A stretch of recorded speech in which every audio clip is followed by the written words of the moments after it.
everyone, welcome to another episode of Gaming by the Pint. I'm your host Phil. And I'm Justin. And today we're going to talk about the Elden Ring game. And our new beer of choice tonight is from Drekker's Brewing Company out in Fargo, North Dakota. It is the Phantom Hand Hazy Pale Ale. It's got some pretty cool drawings on there. Whoever the artist is, they did a good job. I actually got a chance to visit Drekker's when I was up in Fargo, and it was a nice brewery. It's kind of in the rail yard, and they took an old, I think it was a brick factory, Yeah. and renovated to be their brewery. And I mean, the brewery started back in 2014. I don't think they were in that building started in 2014, but when I was there, it looks really nice. They have 2 floors. They have 17 beers on tap. Cool. So it's definitely a neat place to talk about. I really like the fact that it's Viking themed. Drekker. It's got a Viking on the front. So, all right. You smell that haziness. Yeah, smells good. Skull. Cool.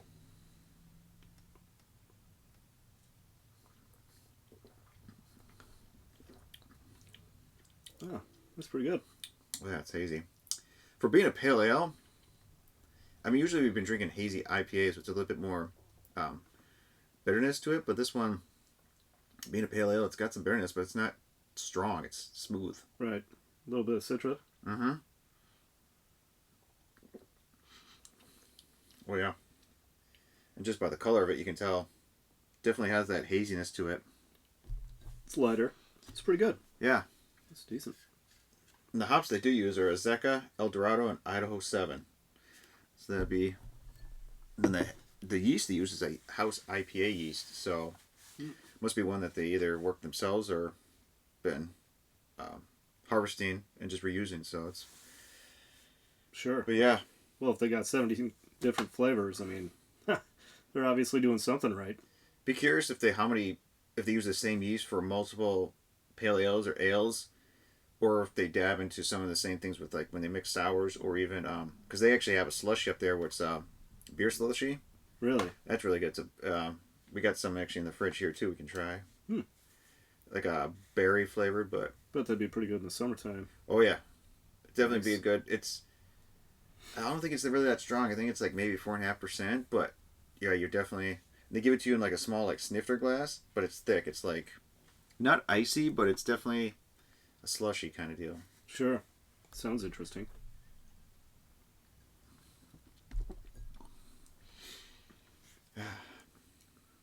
Oh, the flavor of the evening. I know. Elden Ring, the game that has taken the world by storm, which I was not expecting it to be this big. Yeah, I didn't really know either. So you and I are not really familiar with From Software, the people who developed this game. Well, we're kind of familiar in the hate. Letting the hate flow. So you'd usually get really mad playing anything from their entire series. Mm-hmm. That's why I only have Dark Souls, because I tried it and couldn't even get it past like the first boss, I think. And then we tried Bloodborne. Same thing. We couldn't even get past the first area because we kept dying and we didn't know what we were doing. Right. You just spawn in. It's just like go. There's no direction. There's no who do we talk to? You just go. Right, and then you die. Yeah. You could just go back to the beginning. Yeah, and you're just like don't even know the buttons. You're just like smashing, hitting stuff, and then it's like I'm a really good button smasher, but apparently I can't even get past on that one. So great games. Mm-hmm. Just they make you really mad.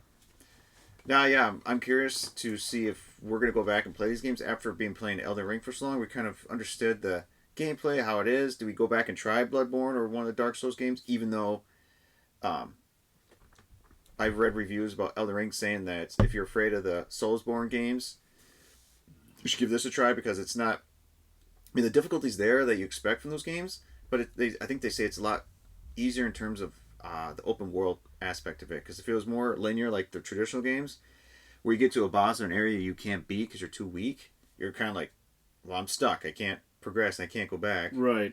So it's like, do I just quit and move on to a new game or what? Like, at least in Elden Ring we have the opportunity to be like, okay, cool, I'm getting my butt kicked in here, I'm gonna go explore, farm for a while, build my character up, or hell, go in a whole different area, then come back with better armor or weapons, and then you just cheese the guy, you know? Well, hopefully you can still at least get all your runes back, which, if you don't know what the runes are, that's literally kind of like the gold of the game for buying anything. Mm-hmm. And it's also the experience for building up your character. So when you get in a boss area and then you lost all of your runes, you're going to get pretty mad. So if you know you're going to go into a boss area, just get rid of all your runes so you have limited amount of hate.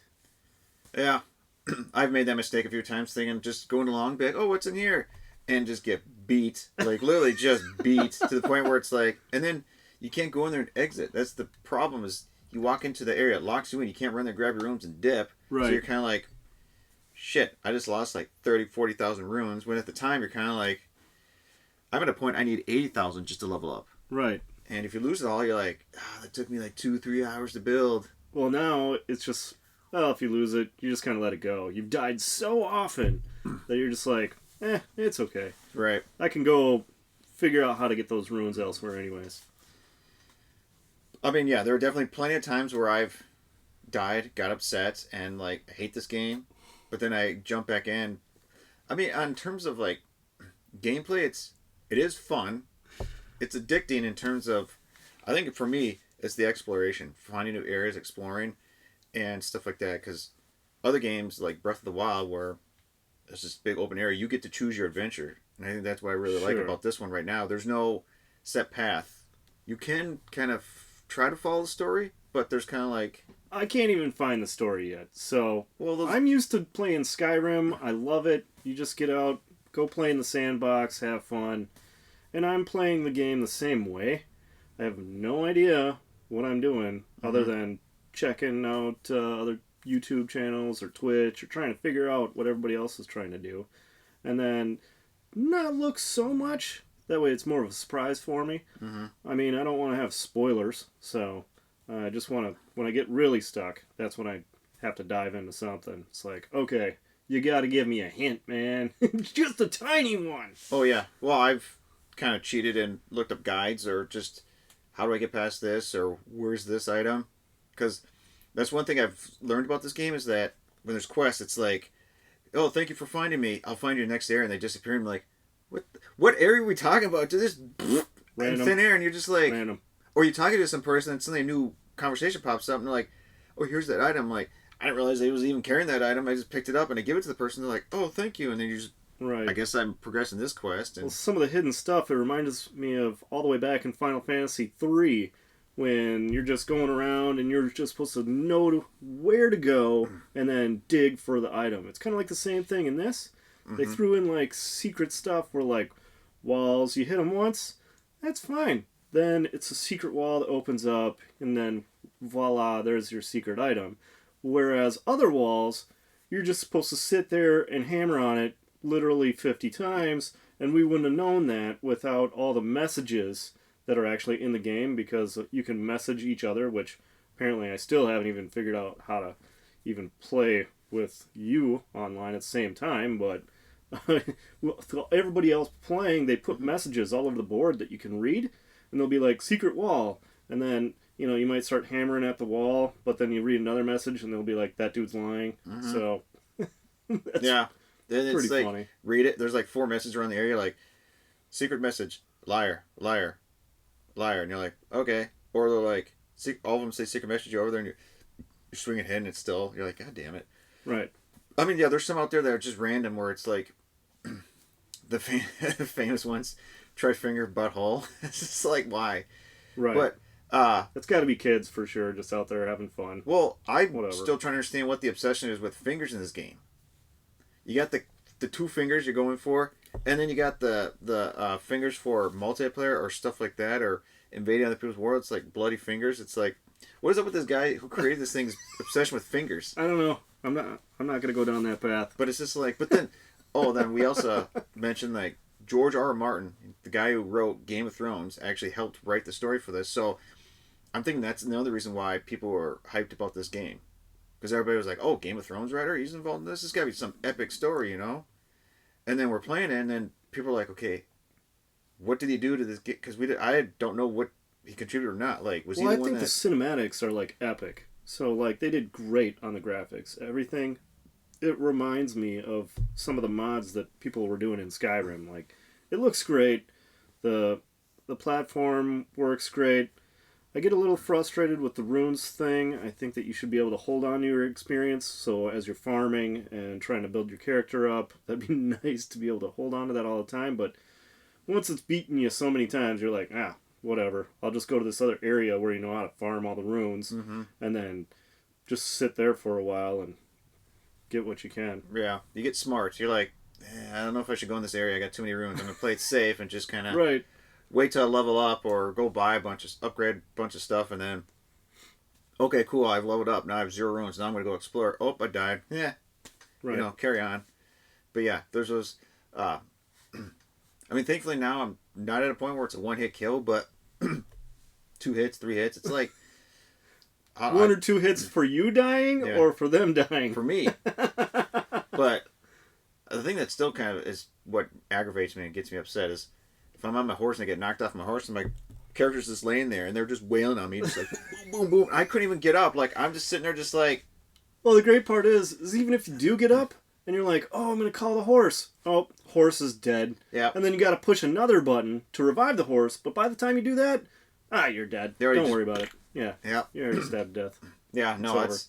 And it's almost like I've read on the subreddit where people are like, man, this game's pissing me off. It's so hard. I got to go to, like, play easier games. Like, people have gone and gone playing Kirby, The Forgotten Land, or games that are just like, so much easier, so better. I'm not getting my butt kicked. Because this is a game that embarrasses you. Like, I think you and I are good at games. Granted, we like the challenge, but this is like, you start the game. There's no easy, medium, hard, nightmare. It's like, you're in. Yeah, you don't get to pick a level. And I like how the first thing you walk out, you go through your little intro, you find a soldier, like, cool, I'm learning a bit, you walk out, and like, oh, there's a guy on a horse, I'm going to see what he goes up to. Just freaking just smokes you, and you're like, dead. The tree sentinel, like your first boss, right out of the gate. It's like, this guy's just going to I don't even think it was the tree sentinel. I think it was another guy with all the arms. He was in the underworld, and he was basically, I've seen people actually... And then we fell. Remember and falling down the cavern? So you fall down the cavern before you even get to the tree sentinel. Oh, yeah. And the once you get to the tree sentinel, it's the same thing. You're just like, oh, here's just another regular guy, right? Like, it's in your main path, so you're like, well, I guess I gotta do it. Yeah, dead. One smack, you're like, what the hell? There's no way. Yeah. I mean, you'd have to farm for at least probably 40 to 50 hours just to even fight him. I've seen people that, to max the character, it's like you need to level 790 something to get 99 all your attributes. So I've put in about 105 hours in that thing, and I'm at level like 110. And I'm just like, and if it costs me 80,000 runes to level up, and then each time you level up, it's an extra like 1,000 runes. Yep. So, and there are people at a point where it's like, yeah, I need about 1.5 million runes to level up. It's just like, where do you go in this world? I mean, you could probably go back and fight some bosses that give you like 10, 20,000 runes, but once you reach the point where you need 1 million runes, you're kind of like, Well, I don't even know how to farm for that yet. Like, right now, I'm just going for the guys that are at least 1,000 runes. So now I've progressed from the dogs over in Caelid to the little ninjas. I think that's still Caelid too, isn't it? It is Caelid, yeah. All right, and then now it's the Radon War End Catacombs, where you go in there, but in order to farm inside there, you have to still basically piss off everybody inside of there, and then that's what basically validates the runes to go to you.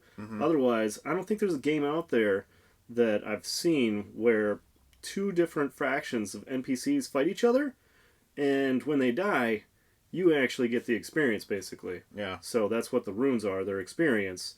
And there's areas in the game that you'll find to farm just to level up, to play it safe, and then level up your character before you continue on with your little quest of knowledge.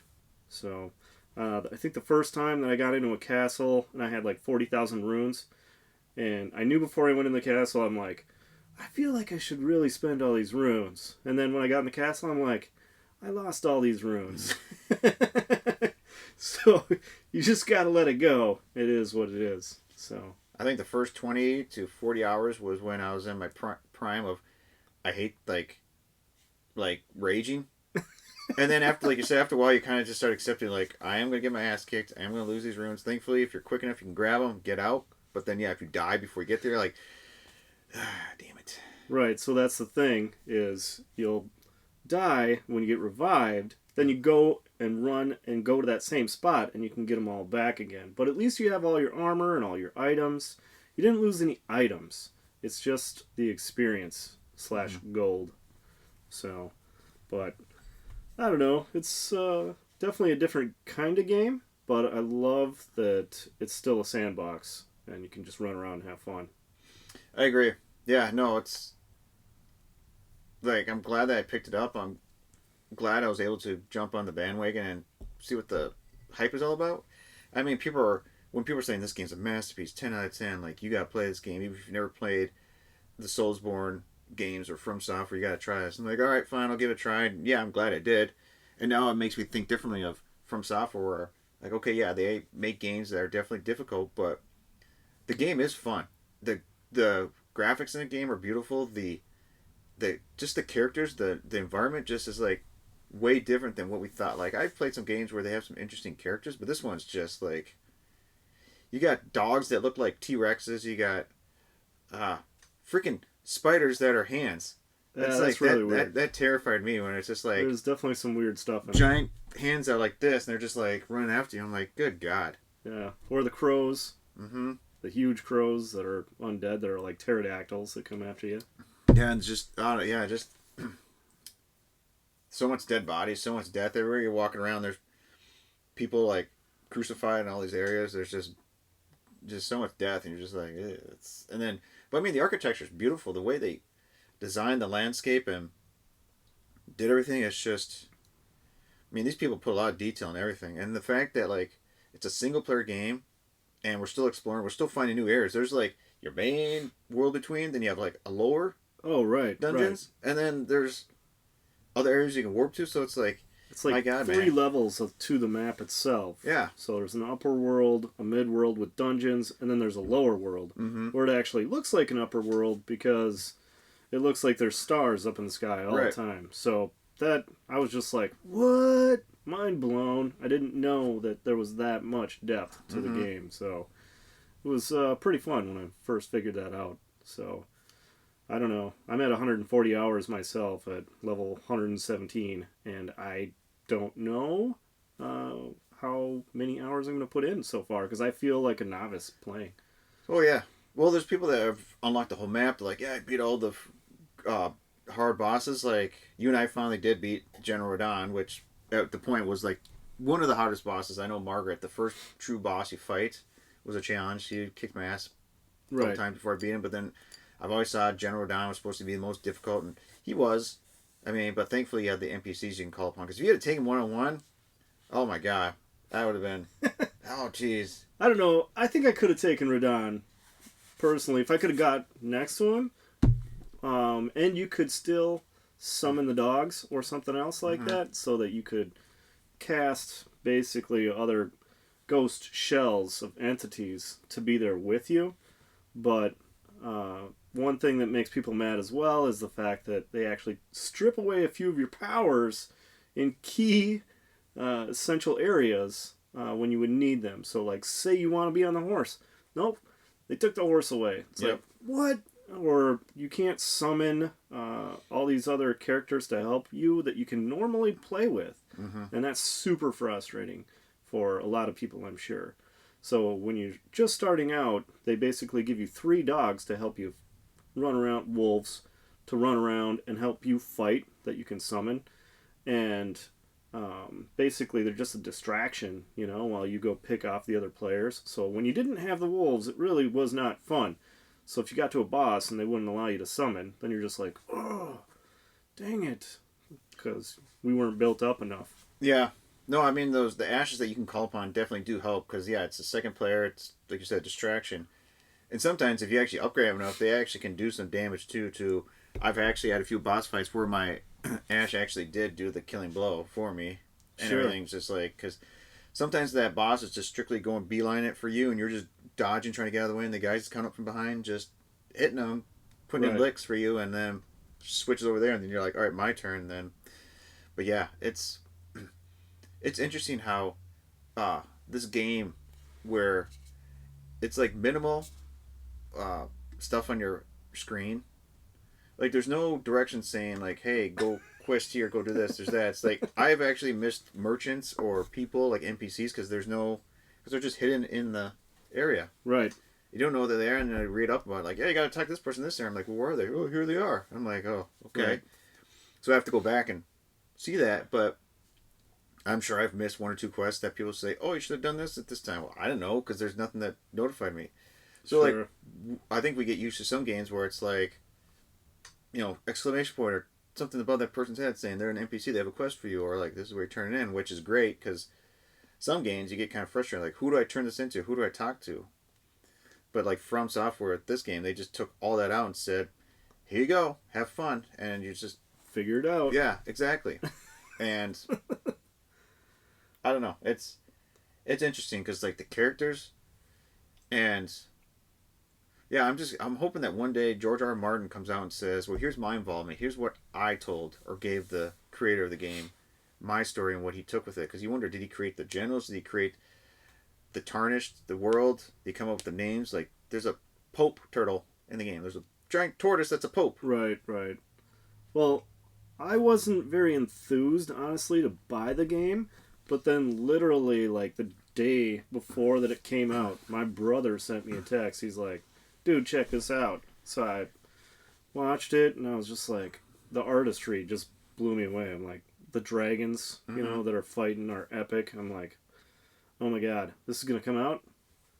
Went to the store right away in the morning, made sure I got myself a copy. They only had 10 in stock, and I knew it was going to sell out that week. I'm like, dude, this is going to be phenomenal. And Twitch was blown up after that with everybody talking about it, and I'm just like, so glad that I picked it up for my new Xbox. Like, just sick. It's just a great game. I love it. Yeah, it was all over the news. I mean, like you said, it took over Twitch to the point where like Twitch, it beat like Call of Duty, it beat Just Chat. It was like the number one thing being watched on Twitch and YouTube. Like everybody was watching it. Just right. People are like, oh my god, I must watch this in place. And there's people playing the game that, like you and I, were not interested in playing Soulsborne game, but they're like, you gotta try this game out. And... well, it's just so challenging. It's like challenging and just gives you just enough hope to make you think you might be able to survive, even though you're just gonna get smacked down anyways. But yeah, because I know the creator was, because everybody was complaining, saying put in easy mode. And he's like, I don't want to put in easy mode because I think people get a good satisfaction when they defeat a difficult character, like that proud moment, like, yeah, I did it. I accomplished something that's great. Not like, yeah, I walked in the room, I was overpowered, and I smacked the guy around. Like, no, you put in work, you learned out about it, because, you know, I do kind of feel that great satisfaction when I went in, I'm like, yeah, I kicked this boss's ass. Fuck, you know, I did it. Right, like, right. I finally did it. Or like the other day when you're like, oh, you gotta check this out. I watched this on YouTube. The boss is just gonna run off the edge of the cliff, and I'm like, all right, this sounds pretty cool, man. So he's playing my guy, and he runs over the cliff, and like, boss runs over, smacks me off the cliff, and I was like, I must have laughed for at least a minute. Like, I couldn't stop laughing. Like, that was a great secret. Like, I wasn't the one supposed to get knocked off. He was supposed to be the one. He was supposed to do his move and like lose his balance, and I tried it again tonight, and same thing. The guy took his thing, like I was like I was a hockey puck, and just flipped me off the edge. I'm like, well, there I go. Yeah. And then my wife's like, wait, why are you? What, are you falling? I'm like, yeah. She's like, oh. Oh god. We trolled each other a few times. Like I told you back on this back castle, I'm like, oh dude, you gotta kill this guy. It's gonna give you 1,000,000 runes. And you're like, oh really? And then you finally killed him. You're like, I got 0 anything. There was nothing. And I'm like, I know it sucks, didn't it?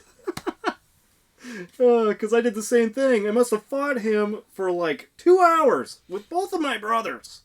And like, to just literally not even get an item afterwards, I was like, oh well, it's okay. Like, what the shit is this? It's Elden Ring. Yeah, no, it's gotten to the point where like, trolling in game, yeah, we're getting used to this. That I don't know if like I've seen some comments from other developers, and people are like not happy with how Elden Ring did things. Like, oh, I don't like how they did this. I don't like how they did that. Or that's not a game. And it's like, yeah, but they kind of they took like they shaked up the standards in terms of like these games. Like Sure. I think that he went in there and said, I'm making a game the way I want to make it. For the people that I know will play it. And so you got other companies like Ubisoft, Activision, all them. They make their games for like try to make it for everybody, but they have a certain standard that they follow. But From Software's like, yeah, I'm gonna do it my way. I'm gonna tell the story the way I want. And so these developers seem like, oh, he doesn't have a map, or there's no heads-up display, or there's no this and that. And people are like, they're missing out on key things in the game. It's like, yeah, that sucks, but people adapt and they play the game, they learn it, and then they go with it, and then they get to the point where they just forget about it or just know that that's not there. But then if they go to another game, it's like, okay, cool, that's here. I mean, that's the nice thing about games that we play is that they're not cookie cuttered. Right. Because if they're all the same, people get bored of it. It's like, well, it's the same cookie every thing. It's like, we want a new game. We want a company to come out and shake things up a little bit and be like, have it not be the same as everything else is definitely nice, having a little bit more uniqueness. So, because it's like when I saw trailers for this game and I'm kind of like, what am I watching? Like, okay, it's a fantasy game, it looks intense, and then all the Soulsborne fans are like, oh my god, it's gonna be open world. It's gonna be the first people I think were against it. Like, no, that's not a Soulsborne game. You can't be open world and everything. And then right, but people are saying the same thing about Zelda. It was very lineal. Yeah. Dark Souls on up was very lineal, one way. It was never a sandbox like this. So this is totally a different thing. So, I mean, it's up there next to like, I don't know, like Fable and everything else, kind of going into a sandbox scenario that everybody loves to play. So I think it also had to do with, because you think about Dark Souls came out back in the 360 PS3 days. So the hardware limitation was limited. They can only do so much with the current hardware. Then the next generation came out, the One and PS4. Okay, great, we can do a little bit more. We can broaden the game. But now with the current gen, the Series X and PS5, now the capabilities of the hardware are a lot better, so they can actually create these worlds, like these sandbox worlds, where it's like, cool, we're not linear running through hallways anymore. We can have this vast open world where you can be like, cool, you want to run over there? That's great. You want to do this? And you load in the game, and that's it. It's like, be free. I mean, everything in this world is practically undead. I mean, you yourself are tarnished, which I still don't really know. The storyline didn't really explain that, but I'm guessing that we are basically undead as well. So it's like we were undead and we were brought back to become the Elden Lord. So like we were chosen to do it. So right. And which I wonder if that's where George R. R. Martin had an idea of. Like, oh, we're bringing it back. There was originally like one ring, and it was shattered into 6 pieces. Yep, and now each one of those pieces is basically with one host, and they're almost like a demigod. Yep. Basically. And we're going around taking them out to collect their piece to put the ring back together and become whole and to be the Elden Lord. Right. Yeah. But along the way, you have to go through the whole map, which is like Volcano Manor. It's in a freaking volcano. Khalid's in like a desert of blood, and you got Rhea, Lucaria, the magic, all that stuff, and then and then there's the capital with the El Tree, which is this giant golden tree that just goes up to the stars. That's just like this huge thing, and then you got all the minor Erd trees around each like continent or capital or whatever you want to call it, and stuff like that. I mean, game is huge. Like, the developers spent so much time and detail into this game. It's pretty neat how you can customize your character with different armors, and it changes your characteristics. And the fact you can have like a load to, depending on if you want to dodge. If you're heavy, you can't roll fast. But if you are, you're like quick. And then you have to build up your guys and stuff like that. Right. And then you have talismans to help boost your character. So like you and I are totally opposites, and I'm sure there's going to be plenty of people out there are going to be totally opposites as well, because I normally run like a paladin, like a tank, so I can heal myself, and you like to be like a stealth ninja / I'm going to kill you with my arrows. Mm-hmm. So I like to run in, 3 hits, I want to kill you, you're it, that's it. Whereas you go in, 10 slashes, maybe, but my pole arm is so slow sometimes, it drives me insane. But if you swing it beforehand, knowing that it's going to be slower, it's just one of those things where you already know what the reaction is. Mm-hmm. So you've already preemptively prepared for the NPC that's about to attack you. So, but there's so many layers to it, and I think that they could have actually added even more as far as maybe with the armor and like being able to maybe build your own armor or augment the armor in some way, shape, or form, because you really can't augment the armor other than make it worse, which makes no sense, but I don't know. Maybe it'll happen later on in the game or something like that, but apparently I'm not there yet. Yeah, there's one thing I would like to be able to is, if you have an armor that you like the design of it, or it helps boost your stats, but then you find another armor that's like, oh, it's better in here, but you can't upgrade it. You can't buy material to upgrade that armor. You can find crafting stones to upgrade your weapon. Right. And everything, so like, but yeah, when it comes to armor like that, it's like, you just gotta keep exploring the world, find the best armor out there, Okay, great, but hopefully, because I feel they're gonna do a DLC. This game's done so well that they can't. Right. There's gonna be a DLC or expansion pack for this thing. And the funny thing is you can actually build up on not just your weapons, but actually your ashes or / who you summon as like a basically undead ghost or whatnot. Yep. So I like to experiment with some of the birds. It was kind of fun, but now I'm using, what's his name that does the spinning attacks? Oh, Ogru? Elgar or Elgar? Yeah, he's the knight that dual wields and... Right. But he's just a freak. He just runs in there and he just makes his little tornado. Mm-hmm. So whenever I'm trying to farm, I'm like, yeah, let's throw that guy in the mix. Yeah, it's fun. Well, it's nice because all the different ashes have different attributes. You have freaking Squidward that shoots poison. Squidward. He's a tank. He can take a beating, but all he does is shoot poison. So if you're going up against a boss or an enemy... You think he takes a beating? God, I swear, he just like...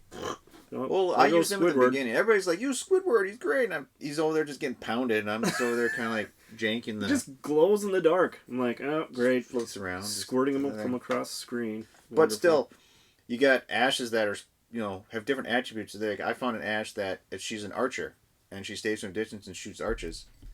So, you got you said the wolves, which are 3 wolves, and then you got the knights, there's rats. There's birds, there's skeletons, there's militiamen, there's those damn dudes that freaking cartwheel. You remember those guys that got the big head and the cartwheel? Yeah. But still, it's I'm not like they're those guys.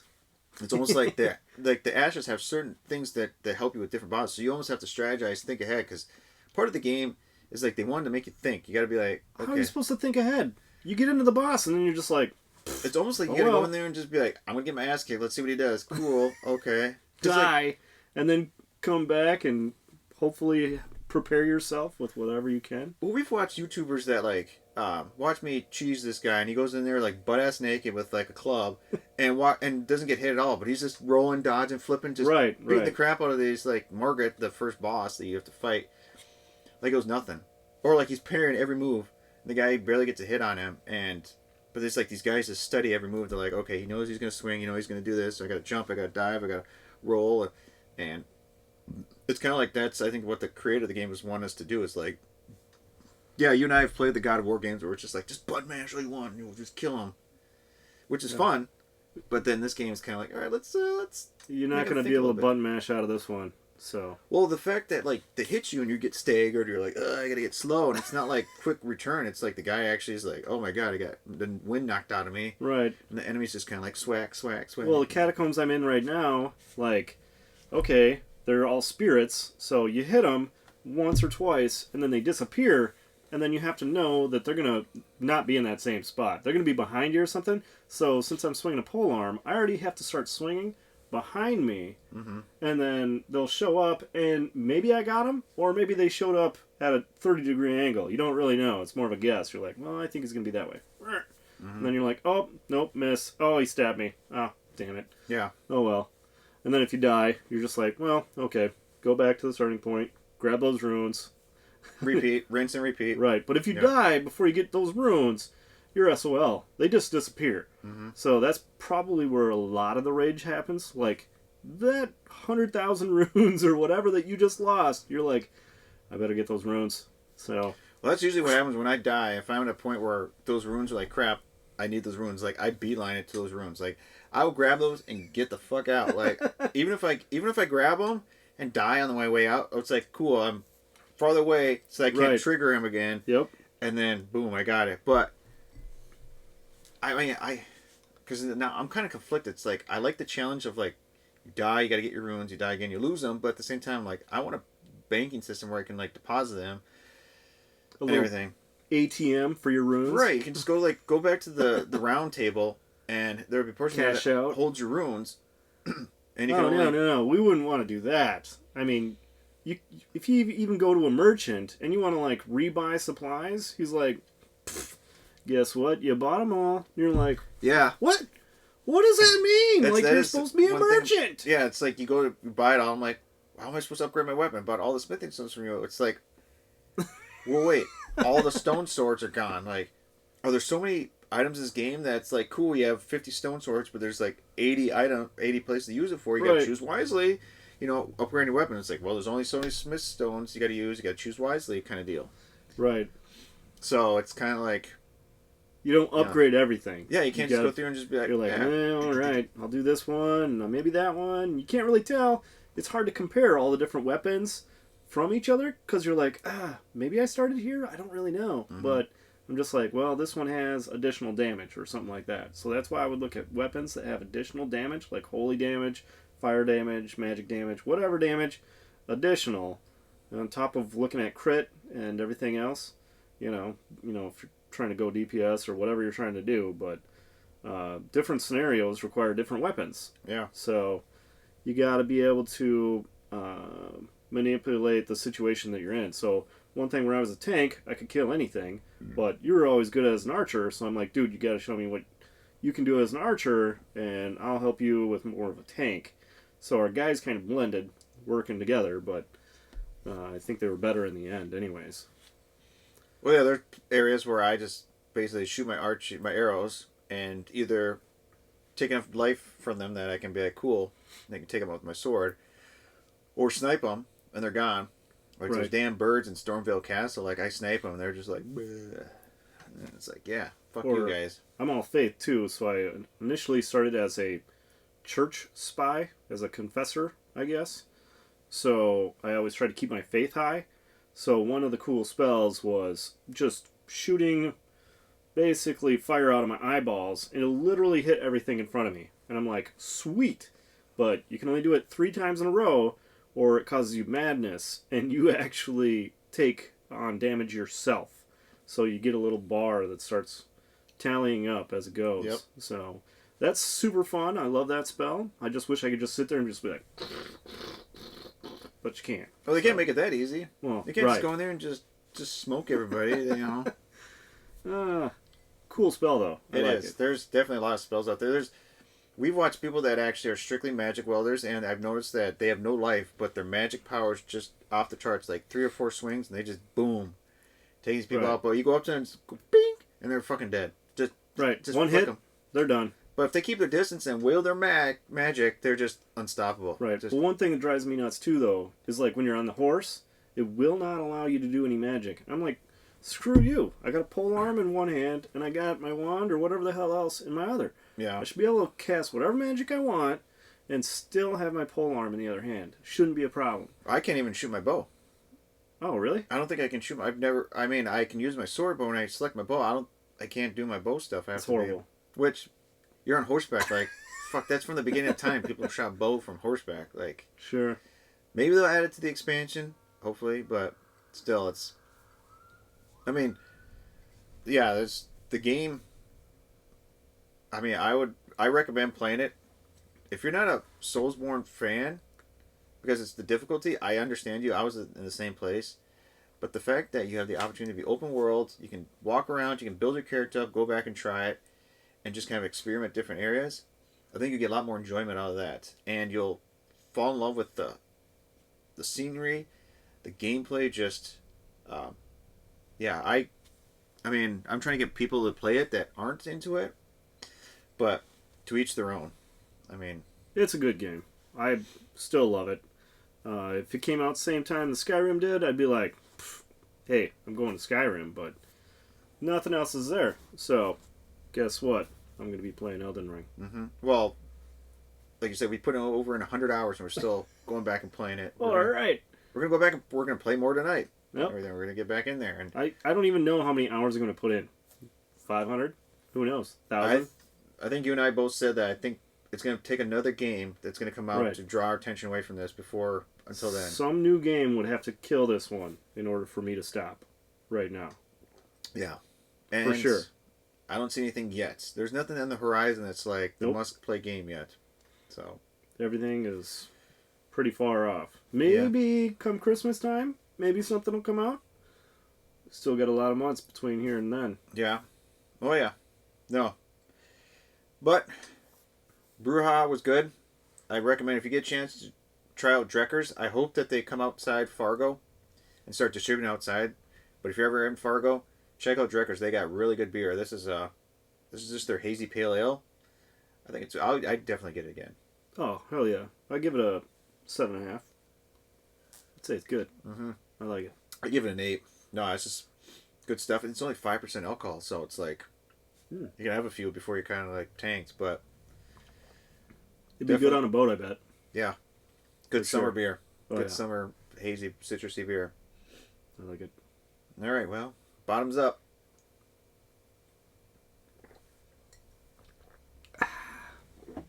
Well, until next time.